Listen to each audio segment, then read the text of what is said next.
ನಾಗಭಂಗ, ಹಳೇಬೀಡು, ಕಾಂಬೋಜ, ಶ್ರೀಕರ್ತ, ಗುರ್ಜಲ, ಕೋಸಲ, ಮಲಯಾಳ, ನಿಟ್ಟೂರು, ನಿಂಪಟ್ನ, ಕೊತ್ತೂರು, ಕೊಳ್ಳೇಗಾಲ, ಕೋಡಂಬಳ್ಳಿ, ಕೊಡಿಯಾಲ, ಕೊತ್ತತ್ತಿ, ಹೊಳೆಗೆರೆ ಮೀನತ್ತಿ, ಕಚ್ಚಿರಳಿಯರ್ ಕಜ್ಜತ್ತಿ, ಆರ್ವಳಿಯರ್ ನೆತ್ತತ್ತಿ, ಸಾಸ್ಲಿ, ಸ್ವಾಮನಹಳ್ಳಿ, ಕೊಟ್ಕಾಳು, ಪಿಚ್ಚಿನಕೆರೆ, ಮೂದಿಗೆರೆ, ಬಳೆವನ್ಗ ಇಷ್ಟೂರ್ನವರು ಸೇರ್ಬಿಟ್ಟು ಸೋಲಾಪುರ ಸೊಸೈಟಿಗೆ ರೇಷನ್ ಹೋದ.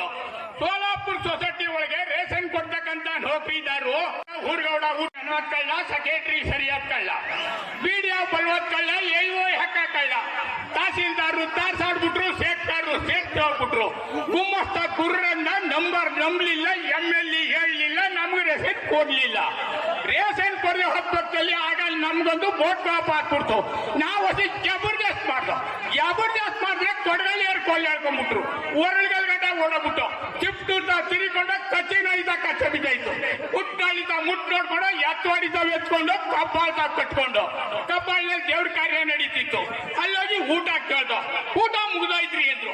ಏನ್ ಬುದ್ಧಿ ಮಾಡುದು, ಊಟ ಮಾಡ್ಬೇಕಾಯ್ತಲ್ಲ ಅಂತ ಕೇಳ್ದು. ಅದಕ್ಕೆ ಅವ್ರು ಹೇಳಿದ್ರು, ಎಲ್ ಒಳ್ಳೆಯವ್ರು ಎಲೆ ಹಾಕಿದ್ರು, ನೀಲ್ಗಿರಿ ಅವ್ರು ನೀರ್ ಹಾಕಿದ್ರು, ಆರು ಒಳ್ಳೆಯವ್ರು ಅನ್ನ ಹಾಕಿದ್ರು, ದಪ್ಪನಹಳ್ಳಿಯವ್ರು ತುಪ್ಪ ಬಿಟ್ರು, ಶಾಸ್ತ್ರಾಪುರದವ್ರು ಸಾರು ಬಿಟ್ರು, ಉಂಟಳ್ಳಿಯವ್ರು ಉಳ್ಕೊಂಡ್ರು ಅಂದ್ರು. ಆಯ್ತು ಅಂತೇಳಿ ಕಬ್ಬಾಳ ನೋಡ್ರಿ ಹೋಗ್ಬಿಟ್ಟು ಕಾಫಿ ಕೇಳ್ದು. ಕಬ್ಬಾಳ ಬೈಸೋದಲ್ಲಿ ಅಲ್ಲಿ ಕಾಫಿ ಅಂತೇಳಿ ತೆಗೆದು ಹೊಡೆದಕ್ಕೆ ಬಂದು ಕಣ್ಪುರ ಬೀದಿಗೆ ಬಿದ್ಬಿಡು. ಕಣ್ಪುರ ಬೀದಿಗೆ ಬಿದ್ಬಿಟ್ರೆ ಕಣ್ಪುರ ವೈಭವ ಹೋಗ್ಲಿ ಹೋಗ್ಬಿಟ್ಟು ಕಾಫಿ ಕೇಳ್ದು. ಕಾಫಿ ಮುಗ್ದೈತ್ರಿ, 10 ಗಂಟೆ ರಾತ್ರಿ ಆಯ್ತು. ಭಕ್ತ ಕಾಫಿ ಕುಡಿಬೇಕಾಯ್ತು ಅಂತ ಕೇಳ್ದು. ಊರು ಗ್ರಾಮದಲ್ಲಿ ಇವತ್ತೊಂದು ದಿನ ನಾಟಕ ಪ್ರಾರಂಭ ಮಾಡಿದ್ದಾರೆ. ಆಡಿನಕುಪ್ಪೆ ಗ್ರಾಮಸ್ಥರು ಅಥವಾ ಹನುಮನಹಳ್ಳಿ ಗ್ರಾಮಸ್ಥರು ಎಲ್ಲರೂ ಸೇರಿ ಆ ಸಮಾರಂಭಕ್ಕೆ ಗ್ರಾಮದ ಮುಖ್ಯಸ್ಥರು, ಮ್ಯಾನೇಜರ್ಗಳು ಮತ್ತು ಗ್ರಾಮಸ್ಥರುಗಳು, ಅಕ್ಕಪಕ್ಕದ ಗ್ರಾಮಸ್ಥರು, ನೆಂಟರಿಷ್ಟರು, ವಾದ್ಯಗೋಷ್ಠಿಯವರು, ಲೇಡೀಸ್ ಪಾತ್ರ ಹೊರಗದವರು, ಹಾರ್ಮೋನಿಯವರು ಎಲ್ಲರೂ ಸೇರಿರ್ತಾರೆ. ನೀವು ಅಲೋ ಬಿಡ್ರಪ್ಪ, ಎಷ್ಟು ಬೇಕಾದ್ರೂ ಕುಡಿಬೋದು ಅಂತ ಹೇಳ್ಬಿಟ್ರು. ಅಲ್ಲಿಂದ ಬಂದು ಇಲ್ಲಿ ನೋಡಿದ್ರಲ್ಲಿ ಈ ಆಡಿನಕುಪ್ಪೆ ಗ್ರಾಮದ ಮುಖ್ಯಸ್ಥರು ಹೇಳ್ತಾರೆ, ಇಲ್ರಿ ಅಲ್ಲೆಲ್ಲ ಡೇರಿಗೆ ಹಾಕ್ಬಿಡ್ತಾರೆ, ನಾವೊಂದು 50 ಲೀಟರ್ ಹಾಲು ತಗೊಂಡಿದ್ದು, 3 ಜನ ಭಟ್ರು ಬಿಟ್ಟಿದ್ದು, ಅವ್ರವ್ರೆ ಮಾಡ್ಕೊಂಡು ಅವ್ರವ್ರೆ ಕುಡ್ಕೊಂಡ್ಬಿಟ್ಟವ್ರೆ. ನಿಮ್ಗೂ ಇಲ್ಲ ನಮ್ಗೂ ಇಲ್ಲ. ಈಗ ಕುಡ್ದ 5-6 ಲೋಟ ಕುಡಿಬೋದು ಅಷ್ಟೇ. ಇನ್ನ ಏನಾರ ಹೆಚ್ಚುಗಟ್ಲೆ ಬಕೀಟ್ ಕಟ್ಲೆ ಕುಡಿಬೇಕು ಅನ್ನೋದಾರೆ ಬೆಳಿಗ್ಗೆ 4:15 ಎಲ್ಲರೂ ಹಾಲು ಕರೀತಾರೆ. ಆಗೊಂದ್ಸರಿ ಬಂದೋಗಿ ಅಂತ ಹೇಳಿದ್ದಾರೆ. ಆಯ್ತು, ಬರ್ತೀನಿ.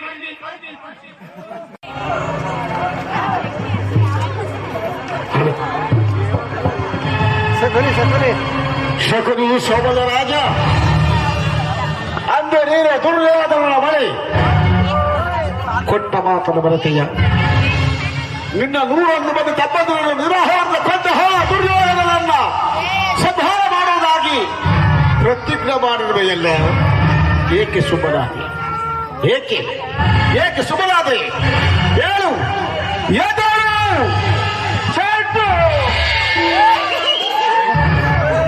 ಈ ಸೋಬಲರಾದ ಸಕ್ರಿಯ ಆಶಾಸನೆಯನ್ನು ಅವಯೋಜನೆ ಮಾಡುತ್ತಿರುವ ಅಗಮ ಹರಳು ಮರಳುಗಳೇ ಸದ್ದು. ಏನಿ ಬಗೆಯ ಕುಹಕ ಕಂಠದ ಕರಕಸಕೇಕೆ? ಏನಿ ಪ್ರಳಯಾಗ್ನಿ ಜ್ವಾಲೆಯನ್ನೇ ಪ್ರಚೋದನ ಕೈಯೆತ್ತಿರುವ ಪ್ರಳಯ ಭಾರತದ ಪ್ರಳಯ ತಾಂಡವ ಅಖಂಡ ಭರತ ಖಂಡಕ್ಕೆ ಕುಹಕ ಕುತ್ತೀಕತೆಯ ಪ್ರವೀಣ ಮಾಶ್ಚರ್ಯದ ನಿಪುಣ ಈ ಸೋಮಲ ರಾಜ ಸಕ್ರಿಯೊಡನೆ ನಿಮ್ಮಗಳ ಸರಸ ಸಲ್ಲಾಪವೇ? ದುರ್ಯೋಧನ, ದುರ್ವಿತ, ದುರ್ಜಾತ, ದುರ್ಳ ದುರ್ಯೋಧನನೇ ಕೇಳು. ಅಂದು ನಿರಾಪರಾಧಿಗಳಾದ ಗಾಂಧಾರ ವಂಶೋದ್ಧಾರಕರಾದ ನನ್ನ 99 ಮಂದಿ ಸಹೋದರರನ್ನು, ನನ್ನನ್ನು, ನನ್ನ ಜನ್ಮದಾತನನ್ನು ನಿನ್ನ ಕಗ್ಗತ್ತಲೆಯ ಕಾರಾಗೃಹದಲ್ಲಿ ಇರಿಸಿ ನಮಗೆ ನೀನು ನೀಡುತ್ತಿದ್ದ ಚಿತ್ರ ವಿಚಿತ್ರವಾದ ಶಿಕ್ಷೆಯನ್ನು ಧರಿಸಿಕೊಂಡರೆ ಹಬ್ಬ ನನ್ನ ಗುಂಡಿಗೆಯೂ ಗಡಗಡನೆ ನರಗುತ್ತಿರುವುದು, ನನ್ನ ಕೈ ಕಾಲು ನರನಾಡಿಗಳೆಲ್ಲ ಕಂಪಿಸುತ್ತಿರುವುದು, ನನ್ನ ರಕ್ತವು ಕುದಿಯುತ್ತಿರುವುದು.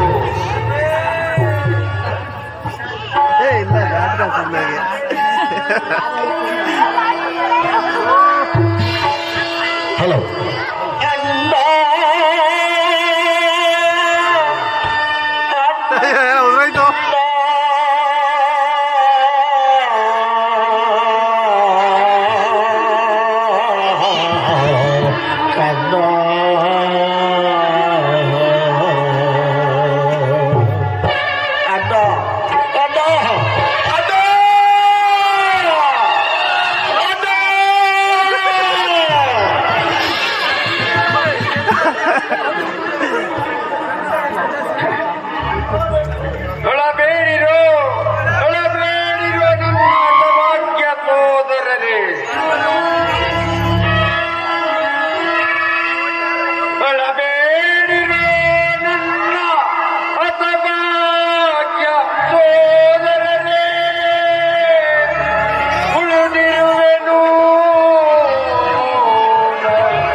ನನ್ನ ವೀರ ಸಹೋದರರೇ, ಉಳಿದಿರುವೆನು ನಿಮಗಾಗಿ.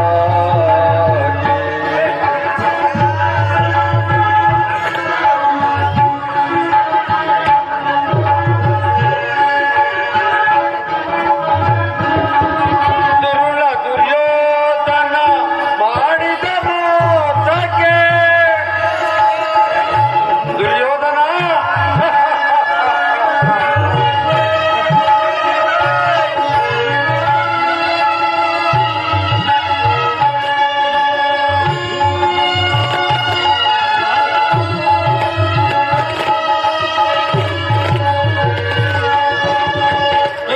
ದುರ್ಯೋಧನ ಮಾಡಿದ ಮೋಸಕ್ಕೆ ಬಲಿ ಕೊಡುವೆನು ಪುನಃ ಗುರುಕುಲವನಲ್ಲ.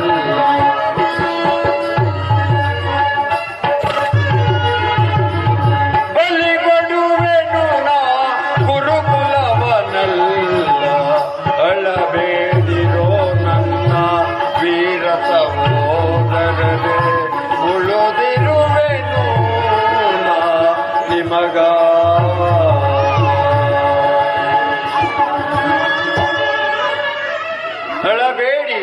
ಅಳಬೇಡಿರೋ ನನ್ನ ಹತಭಾಗ್ಯ ಸೋದರರೇ, ಈ ಬಡಭಾಗ್ನಿ ಜ್ವಾಲೆಯಲ್ಲಿ ನೊಂದು ಬೆಂದು ಕುಸವಾಗಿದ್ದೇನೆ. ದುರ್ಯೋಧನ, ಈ ನನ್ನ ದೇಹವನ ಅಣು ಅಣುವಾಗಿ ಸುಂಡರಿಸಿದರು. ಪ್ರತಿಕಾರಕ್ಕೆ ಪ್ರತಿಕಾರ, ಸೇಡಿಗೆ ಸೇಡು, ರಕ್ತಕ್ಕೆ ರಕ್ತ ಎಂಬ ಆಶ್ಚರ್ಯದ ಹೊರತಾಗಿ ಮತ್ತವ ಆಕಾಂಕ್ಷೆಗಳು ನನ್ನಲ್ಲಿ ಇರಲು ಅಸಾಧ್ಯ. ದುರ್ಯೋಧನನೇ ಕೇಳು, ನಾನು ನಿನ್ನಂತೆಯೇ 99 ಮಂದಿ ಸಹೋದರ ಒಳಗೂಡಿ ಏಕಚಕ್ರಾಧಿಪತಿ